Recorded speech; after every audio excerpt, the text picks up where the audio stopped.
Welcome to the Hey Soul Sister podcast, where Mel Histon will guide you through life's big questions and bring you one step closer to doing this crazy journey as best you can. Hey Soul Sisters, today we're going to explore a fascinating topic, and that is of the stories that we tell ourselves. As humans, we're wired to create narratives that help us make sense of the world around us and our place in it. And these stories shape our beliefs, our attitudes, our behaviours, and can have a profound impact on our lives. And I'm going to say that can be good or it can be bad. We're also going to examine the power of stories to inspire and motivate us, but also their potential to limit and hold us back. And today I have one of my favourite all-time Hey Soul Sister guests who comes on round. She's a regular, I'm calling her. And that is Miss Charlotta Thaarup, my mindfulness guru, amazing woman. Hello, Charlotta. Hello, darling. Now, Charlotta and I have had lots of chats about this, some of it in my therapy sessions. No, seriously. So Charlotta is the founder of the Mindfulness Clinic. She's also an author, an international speaker, a corporate coach. So she does mindfulness workshops with big corporates all around the world. But also what I love is that you still do the one-on-one client consults, which I think is beautiful, because I know that some people who are in the client therapy realm will go, oh, actually, I don't want to do one-on-one work anymore. I'm just going to do workshops or do online courses or what have you, for whatever reason that is for them. But I go, I love that you still do the one-on-ones. And I do it because it's a rich area for learning. Yeah. Right? And also giving back. But, that whole thing, it's such a privilege, I think, to sit with somebody and connect and listen and explore. Yeah. So I wouldn't want to be without it. Well, I'm glad that you still do that. I love that. And I also have a co-host today, and that is my little sister, Kate Marie Histon. Hey, Katie. Hello, how are you? Yeah, good. And I'm glad. It's always great to have a second host to come in and fire questions.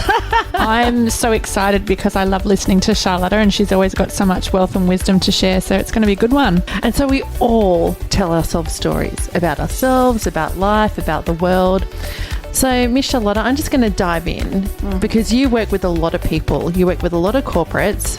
You're incredibly well-researched, well-read and well-written. In your experience, what are some of the common stories that people tell themselves? Well, there's lots of the negative ones. The whole imposter syndrome, of course, is really common. Yeah. So that inner critic that sort of just screams really loud in our heads. I don't know if men get imposter syndrome. They do they? Yeah.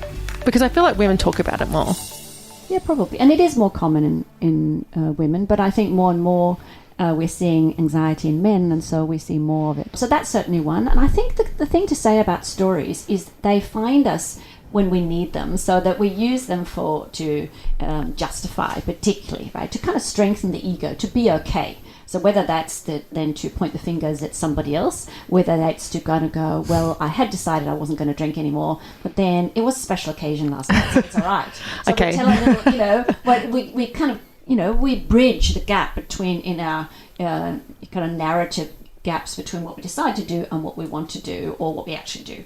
So it's a really useful tool to kind of protect ourselves and stay intact, if you like. But then we get stuck with them and they block us for actually developing, right? So because when we are sitting in a story, we're not sitting in the present, because the stories are always about past or future. I remember the first time I really noticed the storytelling myself was I was doing a one-day silent retreat. And, that of course experiences happen. And I noticed the mind being really busy trying to kind of rehearse an interesting story version of what I'd experienced so that I could share that and be oh so interesting. Yeah. Right. And I thought, wow, what a freaking waste of time. Right? It's ridiculous. Yeah. It's the ego, right? So it's the ego, whether it is to look good or to avoid looking bad. And another area where I've looked at it was, my first marriage was very abusive, and I would make excuses all the time. So, keep sort of stretching and going, no, it's really because of that and that and that I did da. And in that way you kind of, it's a holding pattern of life, isn't it? Yeah. Because you're not really growing, you're not really being courageous, you're kind of just constantly camouflaging what is and sitting in this sort of mesh of of stories. Yeah, absolutely. And interestingly, and I know this is extreme, but I guess it Got Your Back, Sista, which is the domestic violence charity that I run, we probably see and hear lots of different stories, which probably are often harmful, like more of the negative story, because it's that whole self-protection. And then we also have, I don't know if that's mainly a Danish thing. I think it came originally from Germany, this idea of a life lie. Have you ever heard of that idea? No, I haven't. Right. Well, that's, sort of the fundamental narratives that we might say. We might say, stories always have a lot of always and never. So they're always total, they're inaccurate, right? Yeah. So it'll might say things like, I am the kind of person who, whenever you have that, you go, here's a story. Yeah. I'm the kind of person who have always had to do it on my own. I never had any support. My father was really abusive, whatever it is. That becomes the foundation of my life. Right? So that's your life lie, because it's never, ever just that simple. Do you have a life lie? Do I have a life lie? Gosh, I'm sure I've got a few. I was thinking, you asked a question, before the podcast and about the stories we tell ourselves. So I've almost been marinating on that. And I think you could call it maybe a life lie, is that I am not good enough. There's that. And I know it's simple. It's nothing elaborate, but I feel like that's my little imposter syndrome that definitely comes in and out of my life for sure, that I am aware of. I have to challenge it. But I'd love to hear more about how I can do that.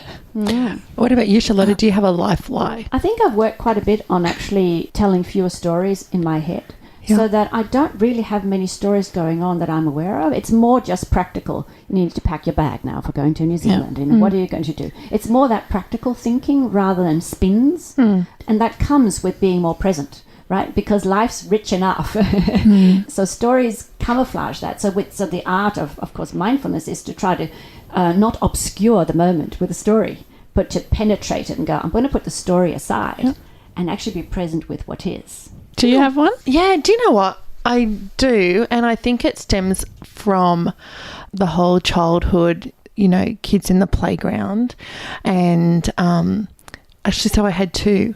One, kids in the playground, which was, when girls would use to kind of like pick on another girl, they'd ostracize that girl. And there was always a different, like I look back and I go, every week it was somebody different. That girl was ostracized. There was usually an alpha female that would dictate terms within the tribe of that. Yeah, who was in and who was out. And I remember when it was my turn one particular time and feeling really upset and really alone, and I actually had my mum's voice in my head, which was just walk away with your head held high. But I really questioned whether I was likable. Yeah, those early experiences, right? Yeah. And it's something we have to really work with. Absolutely. So when things come up now, and I'm well into my adult years, if something happens or if there's a conflict, like I will go back to that. So I go, that would be a life story, even within our family. Or certain family members, because there's, not everybody, but certainly I would say our family has baggage, I'm sure. There's lots. We all have that. There's always family histories and things. So that's something that I fall back to. And the other thing as well is that, and again, this stems from probably my teenage years, was a particular family member called me Tubby. And then the story is? And the story is that I'm Tubby. Yeah. And, okay, right now I probably am. But I look back at my life and I look at photos and I was like, oh, my goodness, I had the most beautiful figure. Yeah. But it's funny that comment that was made to me in my teenage years, how that stuck with me for the longest time. Yes, and it's now a story. And it's now a story. Yeah. And you actually remind me of one that I have, and I don't know if I still have it, but it's an interesting one. I remember my mother had been in France, and she had brought me this beautiful little jacket. I was probably 5, and I was wearing this with gold buttons and striped. It was just beautiful. And that day I was excluded in the kindergarten. No, I remember sitting by myself eating an orange, and so the conclusion was then it's not safe to stand out. Yeah. Right? Wow. Don't fly. Don't be sort of too elaborate. Yeah.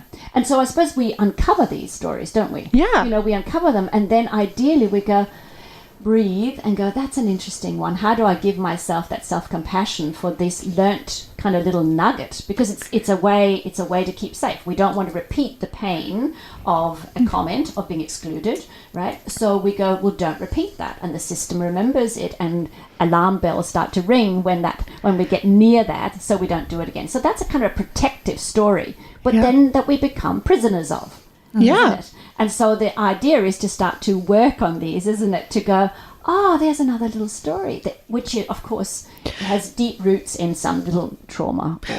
Do you know, absolutely. And I will say it's one thing that I personally am very grateful to you for, and that I think it's also an example of that constant, you know, like it's a constant learning, lifelong learning to actually overcome those life lies. Yes. Like for me, it totally is not about the tubby thing. I don't dwell on that too much, just every now and then.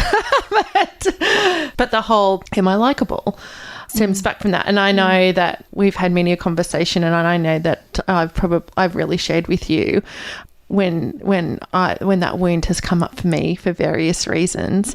And I love that you have taught me, which I'm not necessarily that great at, but you told me to go, do you know what? That person doesn't really see the person you are. That's right. That they don't see you. Yes, because that's the other thing I think that's really interesting about stories, is that when I see you through my story eyes of who you are, I don't see you. Yeah. Right? Because it's all projection and transference. So when we live in a narrative world of lots of words and descriptions, we don't live in a real world. We live in our own little bubble. That's why the Buddha said that all descriptions of reality are only temporary hypotheses. That there's no such thing. So we have to penetrate these and go, can I see you with my heart? Yeah. Right? That's when I see you. And then I know when I do, I couldn't hurt you. Yeah. Right? Yeah. I love that. But also, you just brought something up for me, and that is that I think it's something that we're all guilty of in this room, and if you're listening as well, we're all guilty of the stories that we create about other people. Absolutely. And I go, do you know what? I'll put my hands up and go, I've been guilty of that. And that's because usually it's for totally selfish reasons. I want to be right. Again, protecting my ego, like you were saying before. So I'll create a story which you have to try and catch yourself out on. but I've totally done that, you know, or because you don't want to look bad. So it's like, I'll point the finger in that direction and create the story to myself around that. That's right. That's what we do. Wasn't it Aristotle that said the seer, the seeing and the seen are the same? So whatever you are seeing in someone else, you actually have within yourself, and you're, you know, if it's a trigger, it's something maybe that you're denying or not looking at within yourself that needs to heal. So it really comes down to perception. Would that be? You don't see the world as it is, you see it as you are. Yeah. That's right. That's right. So that's that, you know, the stories can kind of be a little catalyst for what's actually happening. Yeah. Absolutely. Well, there you go. I'm putting it out there to go, I am going to practice catching myself in stories that I'm telling. They're about myself or other people. Is there a step process, Charlotta, that you have when you work with people on how to like unveil the story and heal that wound? Or there's lots of different techniques, right? First of all, the unhealthy ones or unhelpful ones always sit in anxiety. So there we go into, can we do dear body? And then can we see if that then changes even what you're able to think and say, right? So you know, it because all the self-referencing stuff that we're talking about exists in the default network. So the default network, when that's anxious, it thinks anxious, unhelpful, critical thoughts. And when it's relaxed, it daydreams. So, you know, when it's relaxed, it just can't pump out these really toxic thoughts. So that's the first thing, to kind of go, let's just calm that down. Yeah. And then often we can do things like, you know, for instance, if it has deep roots like the ones we just shared before, we can go, does it remind you of anything? And I often do this through a body process. And often people will say, like I worked with somebody just last week, you know, and she's experiencing something, and when she closes her eyes and said, how old are you? Through a little bit more of a process than that, she said, you know, I'm 11 years old and this is where I am. And you'll see the parallel between what's happening now and that where it was initially formed. And then we look at healing that. So that's if it has deep kind of roots. Another thing is we can use a more narrative way where you can simply go, so from this thought that I have, for instance, not good enough, which is everybody has it. Yeah. It's a background noise kind of life, isn't it? And so we can give it kind of a rigorous thinking treatment, and we can say, so is this thought true? And you'd have to go. And I already can see that it's a really poor quality statement, isn't it? Because it's not specific. Yeah. So how can I say I'm not good enough at what? At, cleaning strawberries? At what? What are we talking about? Yeah. Right? So then you go, well, you're kind of already dismissed, but let's keep going. Yeah. Are you really true? No, Yeah. I have to say you're not really true, right? Yeah. How does it feel in the body when I carry you around? Bad, right? How does it feel if I just kind of grab you and lift you off and then notice I'm free of it? Yeah. Woohoo! Pretty good, right? So that's a lovely little technique. Yeah. And I think also, I remember, going through a difficult time with someone and then saying, well, let's just walk without the story. Okay, can we walk without that story? And then you go, well, there's freedom. So increasingly walking and being and functioning without the narratives, just take them off like a lid. And then we notice, wow, now the world opens up to reality versus our imprisonment. Yeah. Yeah. It's beautiful. Want to save your soul? Review us on Apple Podcast. So how can our stories hold us back in life? Oh, I think the ones, we've just mentioned, all of them, they keep us small, right? Because it is that ultimate protection in not wanting us to be hurt. Yeah. And so, we learn from the worst experiences much more than the pleasant. So we're much more likely to remember where we were hurt, and that will shout the loudest. And the memory is stored in a very complex kind of association network, right? So it could be that it get triggered by a smell, by a sound, by a certain light of the day, by a certain person. It could be many different things. So we easily become very hyperactive around the difficult. And then we don't see the world as it is. We see it through our wound, right? So somebody scared me, or, in my case with this situation of be careful not to look too smart because you'll get hit on the head. Yeah. It's interesting. A few years ago when I was blogging, I blogged about a researcher over in the States, and I feel terrible because I can't remember her name now. But she was presenting on a TED Talk, her research, which is around humans and people having a negativity bias, and that we will have a tendency to, when we all do it, we all have a tendency to believe the negative rather than the positive, or to say negative things rather than positive things. And it's funny, I'd never actually really stopped and thought about that before, but when I was listening to her TED Talk, I was like, yeah, absolutely. It's so true. And she said, you listen to anybody and they will always generally veer towards that negative talk, that negative bias. And then she was Neuroscience 101. Yes. There you go. Well, for me, I was like, well, I've never heard of this before. And so I guess, and one of the things that she talks about is catching yourself in the moment. Yeah. Like that. Yeah. So, the thing with the negative bias is just that it's so much more important that the system remembers the dangers than we remember the delights. And therefore, it has to scream the loudest. And I think even just knowing that, if you haven't done Neuroscience 101, but you watched the TED Talk, okay, just knowing that kind of changed my view of things. So when I catch myself, she said, watch when you come home at the end of the day and your partner says, what was your day like? And if you start going, oh, this happened and that happened and that happened, she's like, catch yourself in the moment. Yes. And again, I had never really, that was something that I had never heard of. But I was like, yeah, I catch myself regularly kind of doing that. Or we were talking earlier before we were recording of the story of I'm busy. Versus I'm at ease. Yes. And I go, but I really am busy. So I go, it is a story, but I go, I actually am. And how am I going to change that? You are more than being busy. Right, so that's the first thing going. Okay, so there's some tasks that you've lined up that you would like to do. And then you label that busy. That's a story.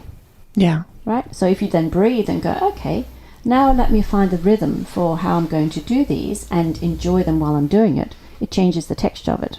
Yeah. So, my friend, how do the stories that we tell ourselves provide an insight into our subconscious minds?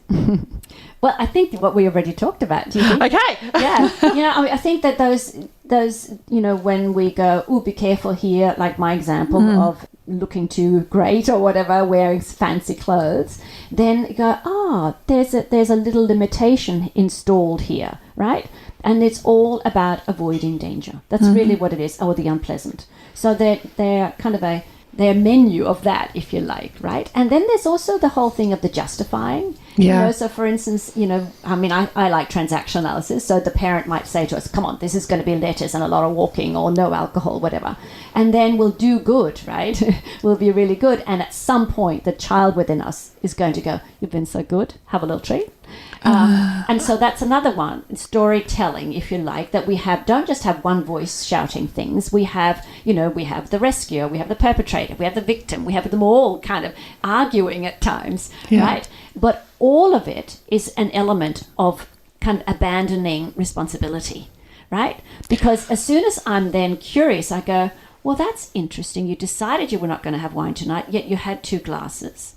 When I say, oh, that's interesting, what happened here, darling? Then I'm not a story, I'm real. Yeah. Can I maybe say it sounds like you're not judging yourself, you're actually coming into working out underneath gently, bringing out what is really going on. Yeah. Sort of mothering yourself. Yes, in a kind, curious way. Yeah. Right? So the stories camouflage what's going on. So we need that kind curiosity to start to penetrate. It's interesting you just said then about people using stories to justify whatever it is that's going on for them. I have really noticed this, and I'm going to say I've noticed it in popular culture, and when I say that on the blog, it was interesting last year, and I'm using this as an example because I have seen this numerous times, but on the blog last year there was a whole, you know, block scandal, which, you know, in the bigger scheme of life is not really that big a scandal, but there was somebody who had seen the master plan of the schedule for what the rooms they were going to do every week. Somebody had taken a photo of that and they'd shared it to another group, another couple, another team, which is essentially cheating. They said, you know, that's cheating. They shouldn't have done that. And so everybody suspected it was one particular couple and the girl in this couple who had taken the photo. And she kept saying, no, it wasn't us. It wasn't us. And it was interesting because then she would get into conflict because everybody kind of thought she was lying. And she'd be like, well, this is the truth as I know it. Yeah. This is my truth. I'm speaking my truth. Yes. I did not do it. Yeah. And they'd be like, really? Are you sure you didn't do it? I'm speaking the truth as I know it. My truth is I did not do it. And so, of course, it came out then that she did do it and she was caught. And so, but okay, it was really interesting because I was watching her. It's just embarrassing. But I was watching her, because I see it all the time. People will go, well, that's my truth. That's my truth I'm speaking with it. And I go, it's not actually the truth. Yeah, it's interesting, isn't it? It's not the truth. It's not true at all. No. It's a cop-out, that's what it is. It's total justification. Yes, but also I think you bring up another thing, and that's how much we use stories to actually deny what's real, right? I remember I was walking at Rushcutters Bay and there was a girl who came towards me. She was kind of dangling. She was really, and then she was hanging onto a light pole, and I said, Dani, you better sit down. So I was just holding her. She sat down and she's going, I'm fine. I'm really fine. I'm really fine. And then her partner came and he said, she's fine. She does this all the time. And I mean, she was so not fine, right? She was, hyperventilating. It was really bad. And I thought, wow, this is such an interesting example of how we say something that is obviously not there, but we've said it so many times that we can't see reality. Oh my goodness. Right? Yeah. And we do that, I think, in many ways where we deny. So, for instance, we have such a pressure to be freaking happy, right? So that we, experience something bad and we go, I'm fine. And darling, you're not. The pain is still in your system. Yeah. Right? But we tell ourselves that and then we go home and cry. And I think, on social media is kind of a platform for that, isn't it? This self, this ego that we present versus what actually is real. Because do you know what? People, I would say, and I will again put my hand up and go, do you know what? I really don't share a lot of if there's hard stuff going on for me, I don't share that on social media. And I know some people do. I know I don't. And it's because a couple of times, over the years when I might have shared a quote or something, which might have been like a rough time quote, all these people start, it becomes this drama and people start it's like, oh, you poor thing, what's happened? And it becomes this whole big, and it's like, so number one, I've learned don't do that anymore because people just, start getting messages of, or people reaching out feeling sorry for me, and I'm like, I'm okay. And also, I guess, because, there's this thing, it's like, oh, she's a drama queen. And it becomes like this gossip about, oh, did you hear what's going on with so-and-so? And it's also getting lost in a negative story, right? Yep. Because even in the worst times, there's still moments where actually we're not in pain, right? So it's getting lost in that negative story. But getting lost in both is problematic, right? Because if we get lost in, oh, I just have such an amazing life and glamour, and we step off and we're going, actually, I'm really annoyed with the traffic now or whatever. You go, hey, how does that match? Match, right? So then we take another spin or we deny and we get into all this mess of stories. Yeah. So the art is really to not be attached to any stories, to keep going, no, I'm just a human being here. Is my heart online? Can I see? Can I hear? Am I here? Yeah. Yes. No story. No story. And no I guess story. being wholeheartedly honest with yourself. Yes. Yeah, and noticing and know that, no thought will ever define us. Yeah. Ever define us, right? So any thought is just that very little moment's commentary or something, and never, ever true. We are much more than that, and we are always in flux, so we're always changing. So even if I do something that go, gee, that was actually quite selfish or inconsiderate, and go, oh, okay, interesting.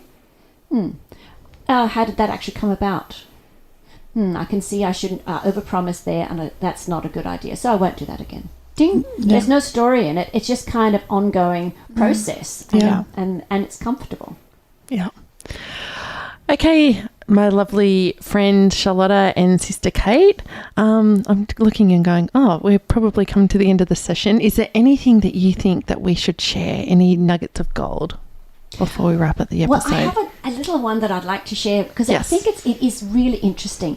And that's, this whole thing of the shared stories that we have. Yeah. And so I was listening to Julia Gillard's podcast, and she had a guest on, Mary Beard.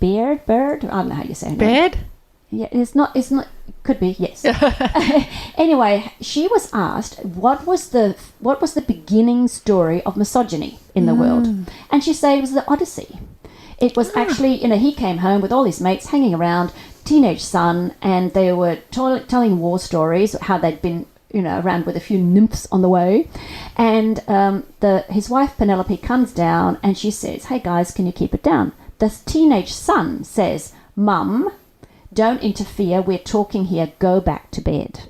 Oh, wow. Right. So how does a story like that become then something we all hear go, and it becomes then, well, young men need to kind of shut women up in order to become adults. Yeah. Right? So there's many things that come of that. So I think it's really interesting with our fairy tales, with our shared stories of how many of them, we just see them as a story, but the implicit between the lines messages are so rich. Yeah. Thank you. Absolutely. And I would say, wrapping up, that for all of us in the room, and if you're listening, it's like next time that you kind of start to find yourself going down a thought spiral or creating that story, it's like catch yourself in the moment. Yes. And as you say, question, is this actually true? Yes. And what does it do to me? Yeah. When I carry that story, am I at ease? Yeah. Right? And otherwise take a breath and go, okay, let's just be present with the sensations in this moment. Thank you so much, my friend. Pleasure. Thank you, Soul Sisters. Thanks. Thanks for listening to Hey Soul Sister with Mel Histon. What would help you on your crazy life journey? Email Melissa at thesistercode.com.